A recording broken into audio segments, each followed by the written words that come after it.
हमने last classes में क्या क्या पढ़ा? हमने लास्ट क्लासेस में पढ़ा एटम्स क्या होते हैं, मॉलिक्यूल्स क्या होते हैं, एलिमेंट्स क्या होते हैं, इनके बेसिक्स किए। इसके अलावा मैंने आपको बताया मोल क्या होता है, मोल कंसेप्ट के बारे में बताया, एवोगैड्रो नंबर बताया।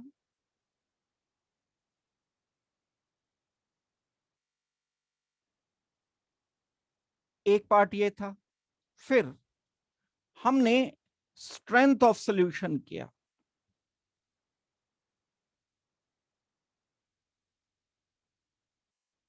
स्ट्रेंथ ऑफ सॉल्यूशन के में हमने कई सारी चीजें की। मोलैरिटी किया, नॉर्मेलिटी किया,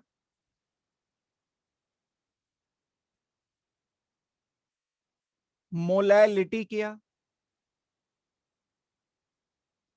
इसके अलावा एक पार्ट जो हमने किया मोल फ्रैक्शन किया।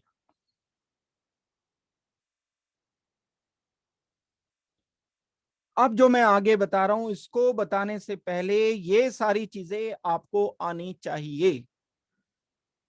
रोज का काम हमें रोज करना है, पेंडिंग नहीं छोड़ना है कुछ भी काम। यहां हमने रिलेशन किया मोल का सॉल्यूशन के साथ, मोल को रिलेट किया सॉल्यूशन से।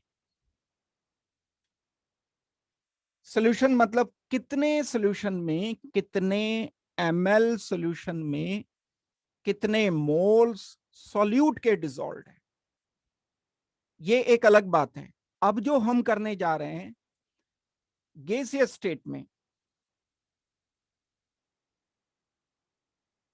नंबर ऑफ मोल्स फाइंड कर रहे हैं किसी प्योर सब्सटेंस के लिए। अब सॉल्यूशन की या मिक्सचर की बात नहीं हो रही है।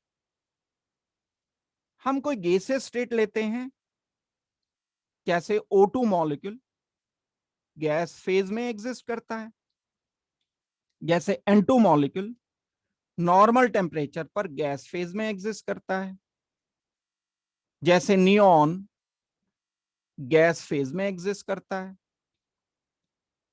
अब अगर ये गैस फेज में एग्जिस्ट करता है तो इसका कुछ अपना पैरामीटर होता है, इसकी अपनी कुछ प्रॉपर्टीज होती हैं गैस की। गैस का अपना कोई वॉल्यूम हो सकता है, गैस का अपना कोई मास हो सकता है, गैस में नंबर ऑफ मोल्स हो सकते हैं। भाई मास हो गया अगर, तो मास ओवर मोलर मास को नंबर ऑफ मोल से डिसाइड कर सकते हो। गैस का अपना कोई टेम्परेचर हो सकता है।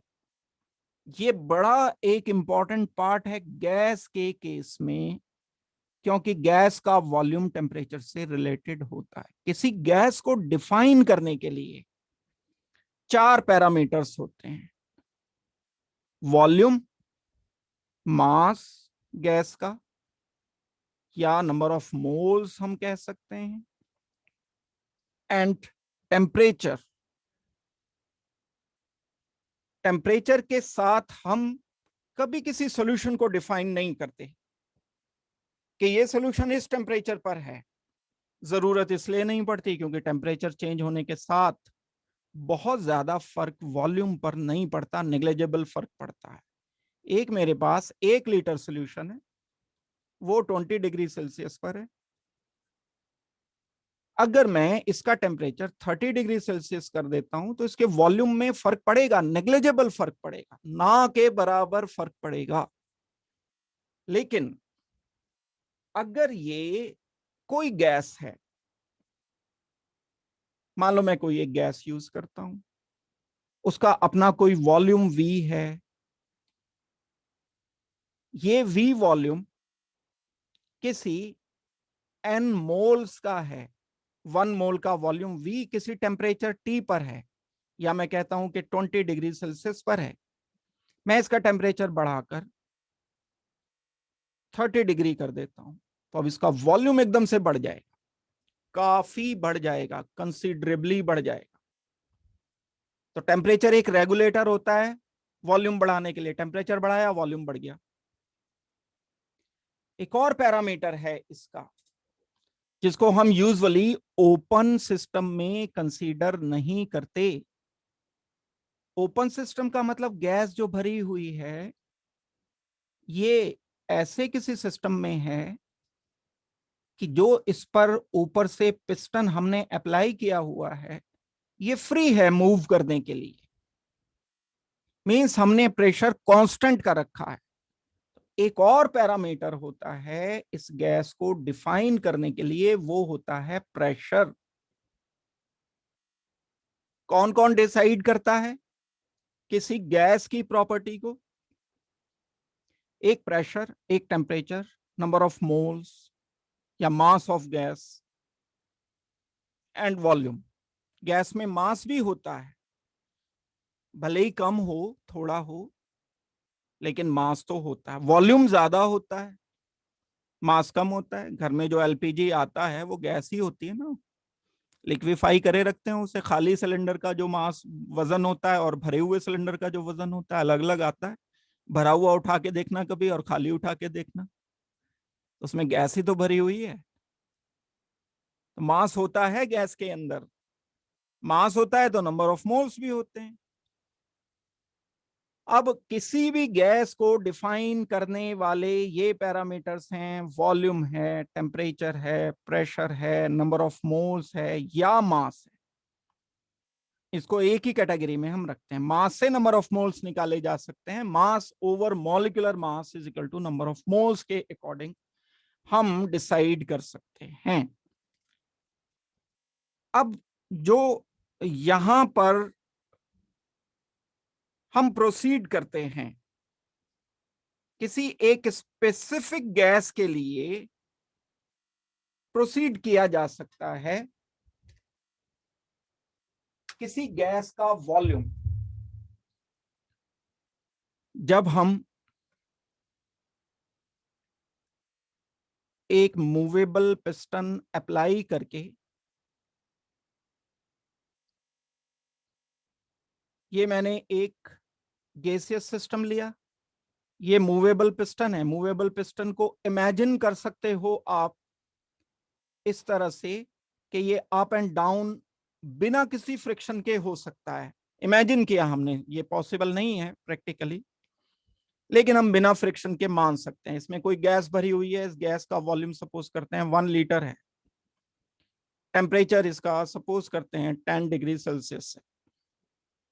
इसमें नंबर ऑफ मोल्स, लेट 1 मोल किसी गैस के हमने भर रखे,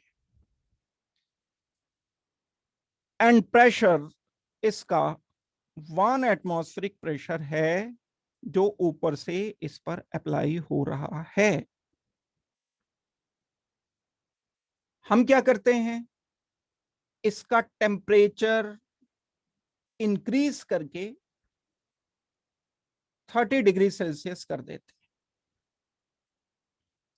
जब हम किसी गैस का टेम्परेचर बढ़ाते हैं तो वो एक्सपैंड करती है। जब हम टेम्परेचर बढ़ाएंगे तो इसकी काइनेटिक एनर्जी गैस के मॉलिक्यूल्स की बढ़ जाएगी। बढ़ेगी तो ये तेजी से मूव करेंगे, मूव करेंगे तो ये यहां कोलाइड करेंगे पार्टिकल्स इस पर। अगर ये मूवेबल है, पिस्टन एक जगह नहीं रुका हुआ है, तो ये ऊपर को एक्सपेंड कर जाएगा, खिसक जाएगा, ऊपर को शिफ्ट हो जाएगा। गैस का एक्सपेंशन हो गया है। ये हम अपनी डेली लाइफ में भी देखते हैं। जब हम किसी चीज को हीट करते हैं, हीट करने पर वो थोड़ी सी इन्फ्लेट कर जाती है, फूल जाती है वो कोई भी चीज। जैसे हम एक खाली बॉटल लें, एग्जांपल देता हूं मैं, उसको बिल्कुल टाइट कर दिया उसका ढक्कन और उसको फ्रिज में या फ्रीजर में रख दिया तो वो सिकुड़ जाएगी। मतलब टेम्परेचर कम करने पर गैस का वॉल्यूम कम हो गया तो बॉटल सिकुड़ गई। कार में भी कभी एक्सपीरियंस किया होगा आपने, मैं तो बड़ा एक्सपीरियंस करता हूं, जब हम एसी फुल पे चला देते हैं तो पानी की जो बॉटल बिल्कुल एयर टाइट पड़ी होती है वो सिकुड़ जाती है, थोड़ी सी आवाज आती है उसकी बाकायदा। और जब हम टेम्परेचर बढ़ा देते हैं या कहीं हम कार को बंद करके चले जाते हैं तो टेम्परेचर बढ़ जाता है, तो फिर इन्फ्लेट कर जाती है, फूल जाती है। ऐसे ही बलून अगर कभी कार में पड़ा रह जाए तो वो इन्फ्लेट कर जाता है, टेम्परेचर ज्यादा होता है तो फूल जाता है, कई बार फट भी जाता है। उस टेम्परेचर ज्यादा होने से वो इन्फ्लेट करते करते वॉल्यूम इतना ज्यादा होता है, कार के अंदर अगर बलून रखा है तो वो बलून फट भी जाएगा। लेकिन अगर टेम्परेचर कम करते हैं, एसी हम चला देते हैं, टेम्परेचर काफी डाउन हो जाता है, तो वो थोड़ा सा सिकुड़ जाता है। यहां तो हम बहुत ज्यादा टेम्परेचर, ये तो हम 2 4 5 डिग्री का अंतर ला रहे हैं कार में तो एसी चला करके, यहाँ तो बहुत ज्यादा अंतर आ गया, 20 डिग्री तो बहुत होता है टेम्परेचर। तो जैसे जैसे हम टेम्परेचर बढ़ाएंगे ऐसे ऐसे वॉल्यूम बढ़ता रहेगा। तो volume is directly proportional to temperature at constant pressure. Pressure नहीं चेंज किया हमने, जब मैं इसको हीट कर रहा हूं, हीट करने पर ये एक्सपेंड करेगा। दैट मीन्स प्रेशर अगर 1 एटमॉस्फेरिक था तो बाद में भी 1 एटमॉस्फेरिक प्रेशर ही रहा, प्रेशर नहीं चेंज हुआ।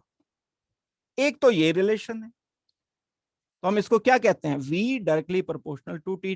टी मतलब टेम्परेचर बढ़ा तो वॉल्यूम बढ़ा लेकिन कांस्टेंट प्रेशर पर। अब मैंने एक दूसरा केस लिया, दूसरा केस एक लिया, सेम ये सिलेंडर लिया, उस पे हमने प्रेशर कर रखा है 1 एटमॉस्फेरिक प्रेशर, ऊपर से जो प्रेशर है 1 एटमॉस्फेरिक प्रेशर है। 1 लीटर ही गैस इसमें हमने फिल कर रखी है, वॉल्यूम 1 लीटर है, टेम्परेचर इसका 10 डिग्री सेल्सियस ही है, नंबर ऑफ मोल 1 मोल ही है, प्रेशर 1 एटमॉस्फेरिक। टेम्परेचर मैं बढ़ाता हूं 10 डिग्री सेल्सियस से 30 डिग्री सेल्सियस मैंने कर दिया, 20 डिग्री टेम्परेचर बढ़ा दिया, लेकिन इस बार इसको फ्री नहीं छोड़ा, यहां पर एक स्क्रू था, उसको स्क्रू को टाइट कर दिया हमने। अब ये मूव नहीं कर सकता, पिस्टन ये ऊपर नहीं खिसक सकता है, इसको जाम कर दिया, बिल्कुल फिक्स है अब ये पिस्टन। तो टेम्परेचर बढ़ रहा है, अब टेम्परेचर क्या करेगा, वो तो वॉल्यूम बढ़ाने की कोशिश कर रहा है। गैस के मॉलिक्यूल एनर्जी बढ़ गई इनकी, ज्यादा कोलाइड कर रहे हैं, इसे एक्सपेंड करने की कोशिश कर रहे हैं, लेकिन ये बढ़ नहीं रहा है। तो क्या होगा, ये प्रेशर बढ़ जाएगा। ये 1 एटमॉस्फेरिक प्रेशर से 2 हो सकता है, 3 हो सकता है, 4 हो सकता है। दैट मीन्स जैसे जैसे हम टेम्परेचर बढ़ाते हैं, टेम्परेचर बढ़ाने पर प्रेशर भी बढ़ता चला जाता है, बट एट कांस्टेंट वॉल्यूम। अब वॉल्यूम नहीं बढ़ने दिया मैंने, इसको टाइट कर दिया, मतलब वॉल्यूम 1 लीटर का 1 लीटर ही रखना चाहता हूं मैं। तो आप हीट करते जाओ और करते जाओ, प्रेशर कुकर में क्या होता है, यही तो होता है, हमने वॉल्यूम कांस्टेंट कर रखा है। खाना पकता है जब प्रेशर कुकर में, तो हम हीट करते हैं उसको, हीट करते हैं तो क्या है, अंदर प्रेशर बढ़ता चला जाता है, बढ़ता चला जाता है, बढ़ता चला जाता है। वॉल्यूम तो जितना उसका है 5 लीटर का है या 6 लीटर का है, जितना भी खाना पक रहा है वो, तो उतना उसका फिक्स वॉल्यूम है। हाँ एक लिमिट आती है, हमने जानबूझ के उस पर विसल लगाई होती है कि एक लिमिट के बाद प्रेशर जब बढ़ जाता है तो वो एक्स्ट्रा एयर निकल जाती है, ताकि वो इतना ज्यादा ना हो जाए कि वो ब्लास्ट ना कर जाए, तो हम उसे एक लिमिट पे रोकना चाहते हैं। यहां जो सिचुएशन है वो विसल वाली नहीं है, बस आप टेम्परेचर बढ़ाते चले जा रहे हो, प्रेशर बढ़ता चला जा रहा है। तो ये जो टेम्परेचर है दो चीजों को गवर्न कर रहा है, टेम्परेचर वॉल्यूम भी बढ़ा सकता है, अगर प्रेशर कांस्टेंट हो तो वॉल्यूम बढ़ता चला जाएगा, प्रेशर कांस्टेंट रहेगा। ये टेम्परेचर प्रेशर भी बढ़ा सकता है अगर वॉल्यूम कांस्टेंट हो, मतलब हमने बर्तन जो लिया वो फिक्स कर रखा है, उसका साइज उसे बढ़ने नहीं दे रहे हैं, हमने पिस्टन नहीं लगा रखा है उस पर, मूवेबल पिस्टन नहीं है। अब इसको क्या होना चाहिए, अब इसको बिल्कुल कांस्टेंट एंड फिक्स होना चाहिए। दैट मीन्स ये दो रिलेशन हैं, इन दो रिलेशन से एक इक्वेशन निकल करके आती है, उसको गैस इक्वेशन हम बोल रहे होते हैं। एक गैस इक्वेशन होती है PV is equal to N R T. क्या है ये? देखो, प्रेशर एंड टेम्परेचर प्रोपोर्शनल हैं इसमें। आप प्रेशर बढ़ाओगे, टेम्परेचर बढ़ाओगे तो प्रेशर बढ़ेगा, प्रोपोर्शनल है।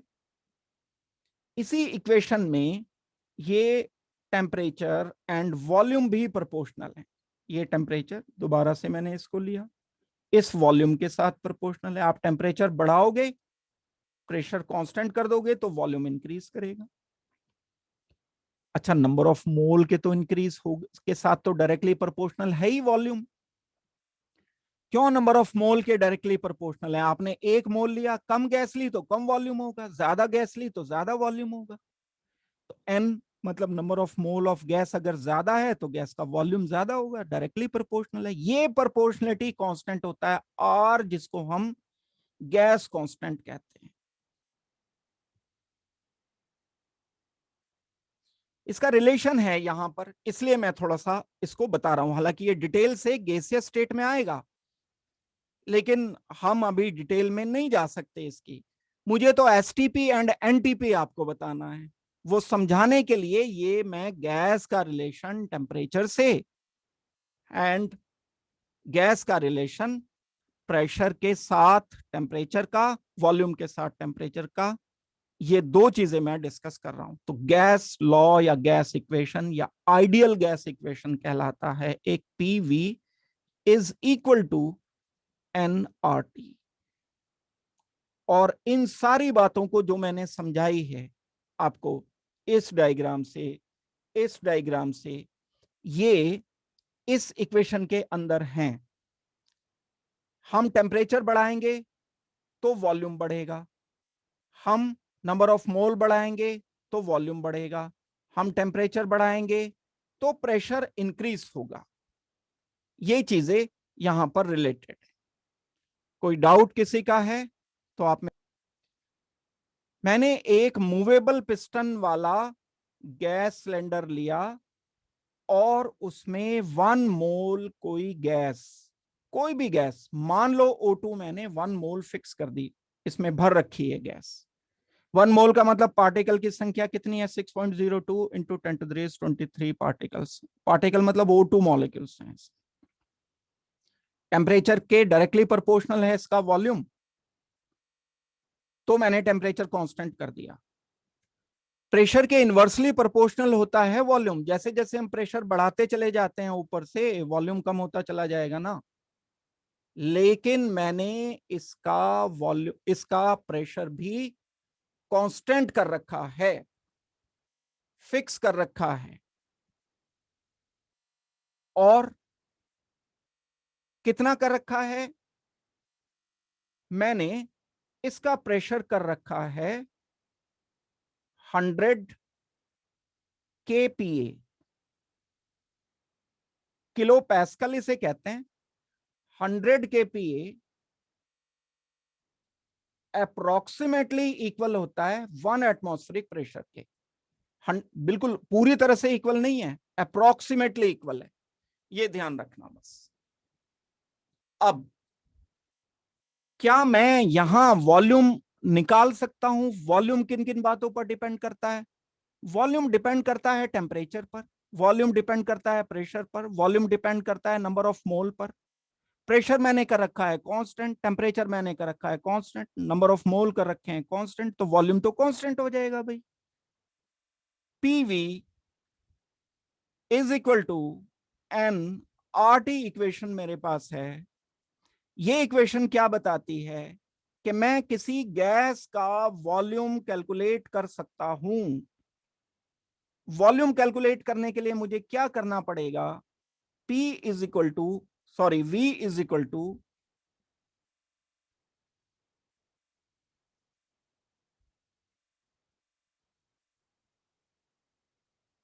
करना पड़ेगा N R T over T। अगर मुझे वॉल्यूम निकालना है तो मुझे ये सारा डेटा गिवन है, टेम्परेचर मुझे गिवन है, आर कांस्टेंट होता है, उसकी वैल्यू मुझे पता होती है, वो रखूंगा। एन हमें 1 मोल गिवन है, ये 1 मोल हम रखेंगे। प्रेशर हमें गिवन है 100 kPa, 100 kPa को हम एटमॉस्फेरिक प्रेशर में कन्वर्ट कर सकते हैं, एटीएम में कन्वर्ट कर सकते हैं, अप्रोक्सीमेट होता है, लेकिन जो एग्जैक्ट वैल्यू होती है वो मैं अभी आपको बता करके ये, तो मैं वॉल्यूम बता कर सकता हूं, लेकिन जो भी कुछ वॉल्यूम आएगा वो आएगा तो कांस्टेंट ही। दुनिया की कोई सी भी गैस लोगे आप, चाहे O2 आप यूज करो, चाहे आप नाइट्रोजन यूज कर लो, चाहे आप हाइड्रोजन H2 यूज कर लो, अगर इसका 1 मोल लिया है, टेम्परेचर हमने 0 डिग्री सेल्सियस लिया है, प्रेशर हमने 100 kPa लिया है, तो वॉल्यूम जो भी कुछ आएगा कांस्टेंट। अब ये जो मैंने सारे पैरामीटर यहां लिखे हैं, ये जो लिखे हुए हैं सब के सब, इसको ही हम बोलते हैं एसटीपी। एसटीपी का मतलब क्या है? Standard temperature and pressure. किसी गैस के लिए अगर मैं स्टैंडर्ड टेम्परेचर प्रेशर रखता हूं तो उसका वॉल्यूम कांस्टेंट आएगा, फिक्स आएगा, और वो वॉल्यूम 22.71 लीटर पर मोल होगा। बड़े काम की कंक्लूजन ये निकलती है। एक और भी होता है, 22.4 भी होता है, उस पर भी मैं आ रहा हूं। जब हम प्रेशर को 1 एटमॉस्फेयर रख देंगे तब वैल्यू 22.4 आएगी, लेकिन मैंने यहां प्रेशर जो रखा है वो 100 kPa में रखा है। एटमॉस्फेयर में रखने पर अलग वैल्यू आती है, और ये वैल्यू अगर हम रखते हैं kPa में तब ये अलग वैल्यू आती है। तो कुल मिलाकर के आप बड़ी एक सिंपल सी बात दोबारा से सोचो, दुनिया की कोई सी भी गैस हम लेते हैं, अगर उसका टेम्परेचर, अगर उसका प्रेशर, अगर उसके नंबर ऑफ मोल्स हम कांस्टेंट कर दें, कांस्टेंट में कितने रखें? नंबर ऑफ मोल रखें 1, हमेशा 1 मोल लें। टेम्परेचर कितना रखें? 0 डिग्री सेल्सियस रखें। प्रेशर कितना रखें? 1 एटमॉस्फेरिक प्रेशर रखें, या 100 kPa रखें। तो प्रेशर 2 रखेंगे तो 2 वैल्यू आएंगी अलग अलग। तो हमारा जो वॉल्यूम ऑफ गैस आएगा एसटीपी पर, वो कांस्टेंट आएगा, और वो वॉल्यूम आएगा कितना? 22.7 लीटर पर मोल। ये बात मैं आपको बताना चाह रहा हूं।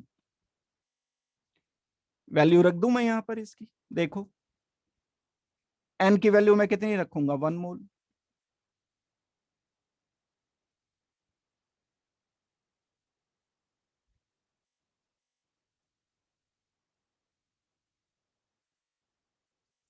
आर की वैल्यू फिक्स होती है, कांस्टेंट होती है, ये 0.82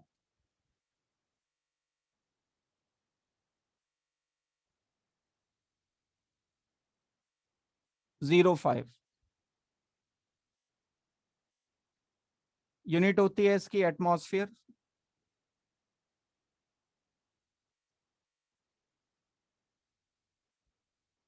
लीटर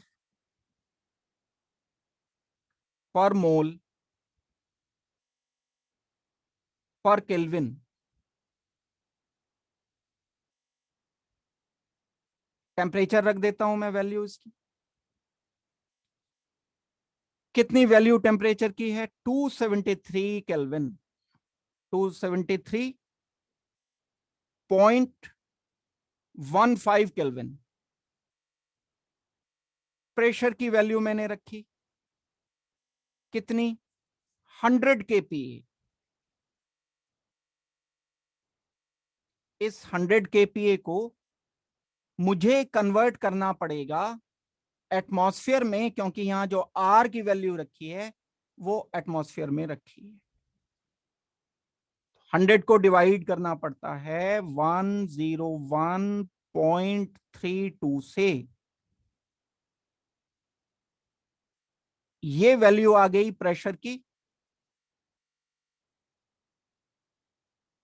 हमारे पास 1 मोल के लिए, स्टैंडर्ड जो मानी जाएगी STP, standard temperature and pressure. Standard pressure मैंने एटमॉस्फेयर में कितना लिया, 100/101.3।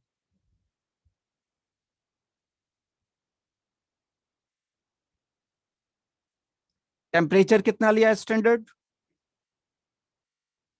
273.15। एंड नंबर ऑफ मोल्स कितने लिए, 1 मोल। 1 मोल के लिए आपको पता है मोलर मास के बराबर मास लेना पड़ेगा।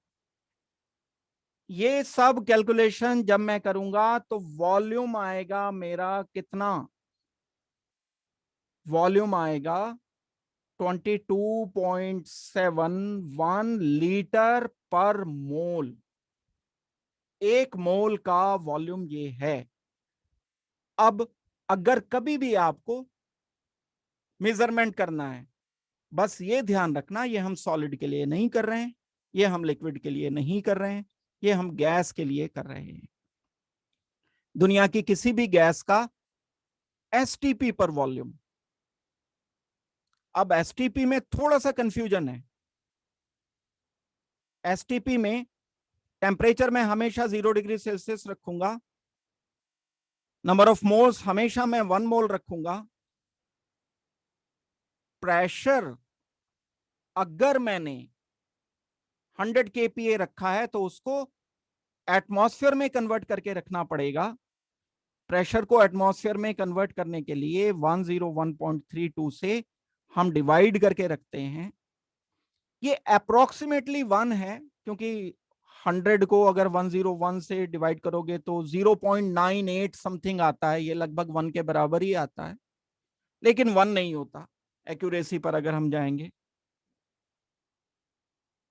तब ये वैल्यू जो आएगी मेरे पास वॉल्यूम की हमेशा कांस्टेंट आएगी, और यहां से हम बड़ी इंपॉर्टेंट कैलकुलेशंस कर सकते हैं।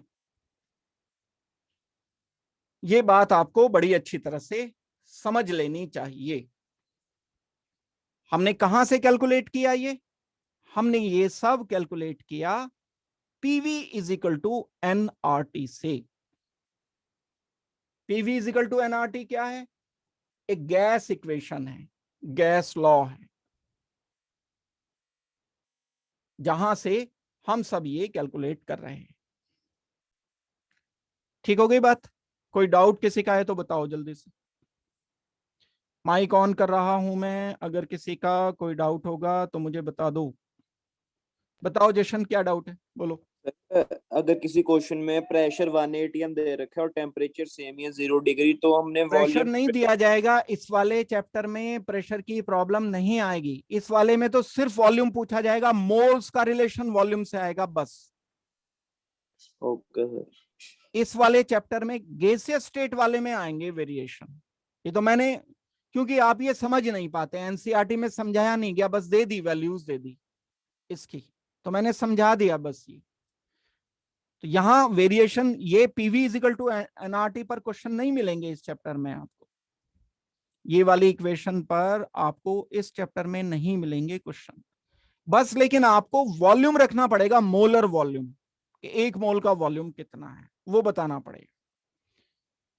बताओ भाई, बीर क्या पूछना चाहते हो? सर अगर हम PV is equal to NRT में अगर टेम्परेचर 0 डिग्री सेल्सियस भर दें और 0 डिग्री तो सारी इक्वेशन ऐसे 0 हो कैसे जाती रख है। दोगे? बाकी सब कुछ जो हम आर की वैल्यू रखते हैं वो तो केल्विन वाली रख रहे हैं, तो 0 डिग्री सेल्सियस कैसे रख सकते हैं?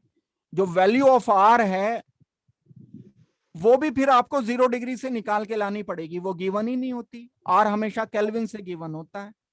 ओके सर, मतलब तो सर जो मतलब रिलेशन में दिया वही वो रखने हैं। एग्जैक्टली भाई, वो अगर मैं यूनिट डिवाइड का कोई क्वेश्चन देता हूं आपको कि लेंथ को ब्रेड से डिवाइड करके रेशियो बताओ, तो आप लेंथ को सेंटीमीटर में एंड ब्रेथ को मीटर में थोड़ी ले सकते हो। दोनों को या तो मीटर में करोगे या दोनों को सेंटीमीटर में करोगे। तो सेम यूनिट्स रखने हैं। यस, जो भी रखनी ओके है सर। सेम रखनी है। और टेम्परेचर के लिए तो बिल्कुल की पॉइंट है, हमेशा याद रखो, हमें सिर्फ केल्विन ही लेना होता है, टेम्परेचर में कोई वेरिएशन नहीं होता। क्योंकि दिक्कत आती है, क्योंकि टेम्परेचर 0 इसमें सेल्सियस में तो माइनस में भी आ जाएगा। अब माइनस में रखने से सारी गड़बड़ हो जाती है।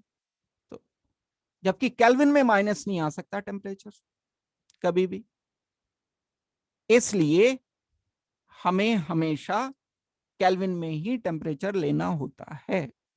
Okay sir. और किसी का कोई डाउट है भाई? ये दो चीजें मैंने आपको बताई, अब इन पर बेस्ड मैं आपको क्वेश्चंस करने के लिए दे रहा हूं, न्यूमेरिकल्स करने के लिए दे रहा हूं। बोल दो अभी कोई डाउट है तो किसी को। सुखमन, आपको समझ आ गया बच्चे? Yes sir. आस्था, क्लियर हो गया? Yes sir. अर्शिया, आपको समझ आ गया है? Yes sir. चलो ठीक है, ओके। हम सारी बात का कंक्लूजन अगर निकालते हैं जो अभी आज मैंने आपको बताया है, अब मैं वापस मोल कंसेप्ट पर आता हूं। जो हम पढ़ते आ रहे थे पिछली क्लासेस से, उस पर मैं वापस आ रहा हूं मोल कंसेप्ट पर। मेरे पास किसी भी मॉलिक्यूल का मोलर मास है, बहुत सारे मॉलिक्यूल के मोलर मास अभी तक आपको याद हो चुके होंगे, जैसे NaOH का 40 होता है मोलर मास, जैसे CaCO3 का 100 होता है, जैसे CO2 का 44 होता है, O2 का 32 होता है, N2 का होता है हमारा 28, हाइड्रोजन का होता है, NaOH का 40 लिया। क्या लिखो यूनिट? ग्राम पर मोल। 100 लिया, ग्राम पर मोल 44, इसका आ जाएगा 32, इसका आ जाएगा नाइट्रोजन का 28, इसका आ जाना चाहिए हाइड्रोजन का 2 ग्राम पर मोल। अब जो ये कंसेप्ट मैंने आपको बताया, STP पर वॉल्यूम, वॉल्यूम एट STP, दो STP हैं, एक पुराना एक नया, ओल्ड न्यू। अब अगर मैं STP की ही बात कर रहा हूं तो लिक्विड के लिए कोई कंसिडरेशन नहीं है वॉल्यूम का, सॉलिड के लिए कोई कंसिडरेशन नहीं है वॉल्यूम का। ये तो लिक्विड होता है, ये तो सॉलिड होता है, ये है गैस। वॉल्यूम हमें गैस के लिए कंसीडर करना है। कार्बन डाइऑक्साइड गैस होता है, तो ये वॉल्यूम कितना आएगा? 22.7 लीटर पर मोल और 22.4 लीटर पर मोल। बात है STP की। इसका 32 ग्राम दिया है तो 22.7 लीटर पर मोल एंड 22.4, ये भी आ जाएगा, ये भी आ जाएगा। तो अगर मैं आपको कभी बोलता हूं कि किसी गैस के 1 मोल का वॉल्यूम STP पर, तो आप एकदम से बता दोगे 22.7 लीटर पर मोल है। अगर मैं आपको बोलता हूं कि किसी गैस के 2 मोल का वॉल्यूम एसटीपी पर, आप बोल दोगे 22.7 मल्टीप्लाइड बाई 2। मैं बोलता हूं किसी गैस के 0.05 मोल का एसटीपी पर वॉल्यूम, तो आप बोल दोगे 22.7 मल्टीप्लाइड बाई 0.05 मोल। मैं बोलता हूं किसी गैस के 5 ग्राम का वॉल्यूम एसटीपी पर, तो आप कहोगे हमें गैस बताओ पहले, क्योंकि आपने तो बोल दिया 5 ग्राम गैस। हमें मोल कैसे पता चलेंगे? मोलर मास से पता चलेंगे। मोलर मास कैसे पता चलेगा? गैस से पता चलेगा। अगर मैं कहता हूं किसी गैस के 5 ग्राम का वॉल्यूम एसटीपी पर कितना है, तो गैस के मोल्स आपको निकालने पड़ेंगे पहले, और गैस के मोल्स निकालने के लिए मास ओवर मोलर मास करना पड़ेगा। मोलर मास के लिए गैस आपको रिक्वायर्ड होगी। तो किसी भी गैस का वॉल्यूम चल जाएगा, ठीक है, अगर उसका 1 मोल बोल दिया या मोल दे दिए, फिर हमें गैस की जरूरत नहीं है कि कौन सी गैस है। लेकिन गैस का अगर मास गिवन है, तब हमें उस गैस की जरूरत है। हमें पता होना चाहिए कौन सी गैस है। मैं आपको नहीं कह सकता कि any guys have mass 2.5 gram, what is the volume of that gas at STP. हाँ, मैं कह सकता हूं कि the mass of nitrogen is 2.8 gram, find the volume at STP. अब क्योंकि आपको नाइट्रोजन पता है, आप नंबर ऑफ मोल निकाल लोगे, फिर आप इसे सॉल्व कर सकते। ये है कैलकुलेशन का तरीका। अब मैं आपको दे रहा हूं क्वेश्चन करने के लिए इस पर बेस्ड 2-3 क्वेश्चन, ये जल्दी जल्दी से सॉल्व करके बताओ। Find volume of nitrogen eight STP having mass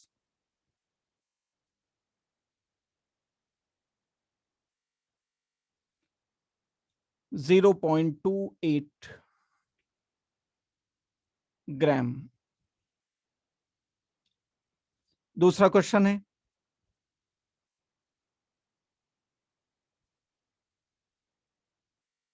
find mass of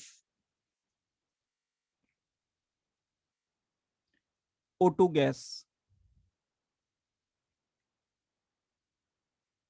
which have volume at STP 0.224 liter per mole। Litre old convention के अकॉर्डिंग किया गया।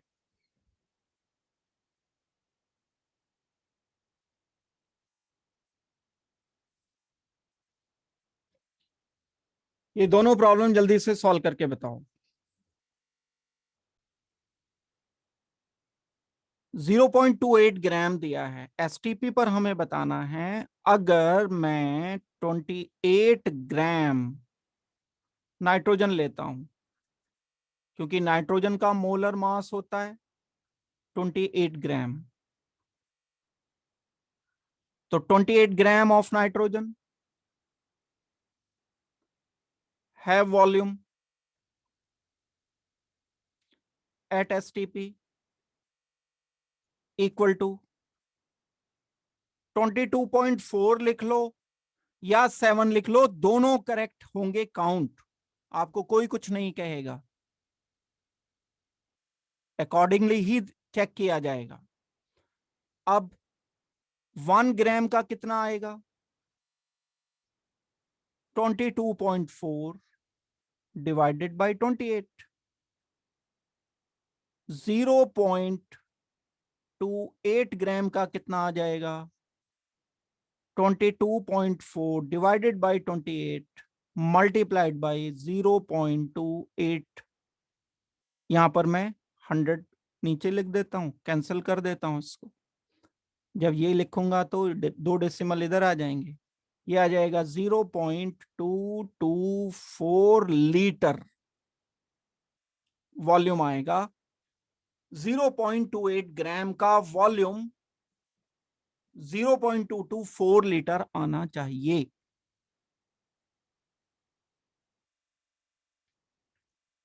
ठीक हो गई बात? ज्यादातर लोगों ने ठीक ही किया है। सेकंड वाला देखते हैं। सेकंड वाला भी मैं एक्सप्लेन कर देता हूं। Find mass of O2 gas which have volume eight STP। This हमें मास बताना है। तो STP पर किसी भी गैस का, जैसे O2 है मान लो, O2 के मोल्स हम निकाल सकते हैं। 22.4 litre O2 have mass at STP is equal to 28 gram. 1 liter have mass 28 divided by 22.4, जबकि 0.224 liter of O2 have mass at STP is equal to 28 over 22.4 into 0.224। Decimal हटा दिया, 3 0 आ गए, 1 2 3। ये कैंसिल हो जाएगा इससे, यहाँ डेसिमल हटाएंगे, जब ये इससे मल्टीप्लाई कर देंगे तो 100 आ जाएगा। कैंसिल हो गया ये आ जाएगा 0.28 ग्राम ऑक्सीजन का वॉल्यूम आएगा इतना।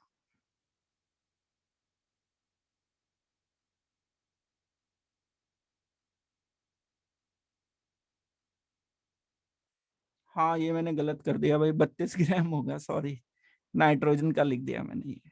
चलो कर देता हूँ चेंज, गलती हो गई मेरे से।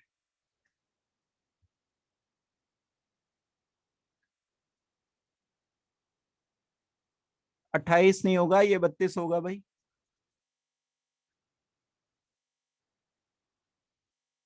अभी कर देते हैं चेंज।